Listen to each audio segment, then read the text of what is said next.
আপনারা এইখানে দাঁড়ায় আছেন কেন? চলেন মসজিদে নামাজ আদায় করি।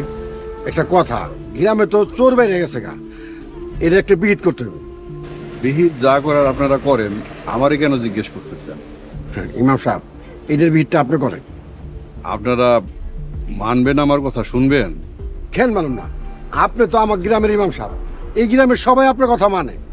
আমার কথা যদি মানেন, আমি ঘটনার মূল কি সেটা জানতে চাই।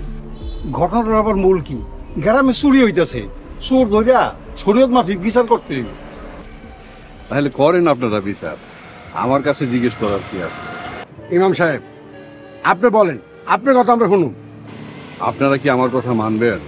হ্যাঁ মানুম আপনার কথা। তাহলে আগে দেখেন চুরি কেন হয়, তারপর চোরের বিচার করুন। চুরি আবার কে নেব? চোরের স্বভাবই তো চুরি করা। না না না না, চোরে চুরি করে কোনো না কোনো প্রয়োজনে, সেই প্রয়োজন কখনো কখনো সমস্যায় পরিণত হয়। আগে সেই সমস্যাটা খুঁজা বাইর করতে হইব, তারপরে চোরের বিচার করুন। চলেন তাইলে আগে নামাজ আদায় করি, তারপরে আমরা সবাই মিলে আলোচনা করব। আসুন। আসসালামু আলাইকুম। মেম্বার সাহেব শুনো, এই ইমামের বুদ্ধিতে আমার কোনো কাম হইব না।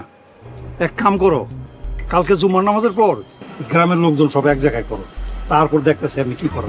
ঠিক আছে। ঠিকই করছেন নিম্বাস, এই ভাত চোর হয়ে খুব শক্ত করে একটা বাস ডলা দিতে হইবে। আচ্ছা চলো, নামাজের টাইম হয়েছে, আসো। ঠিক আছে চলো।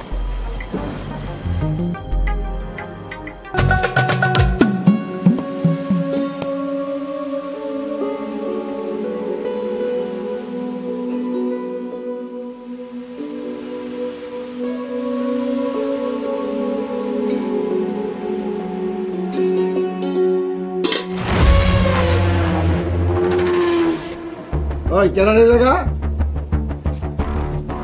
এই পাক করে কেনা, এই এই চল চল চল চল, এই চল চল চল, এই চল চল, এই চল চল, এই চল চল চল, এই চল।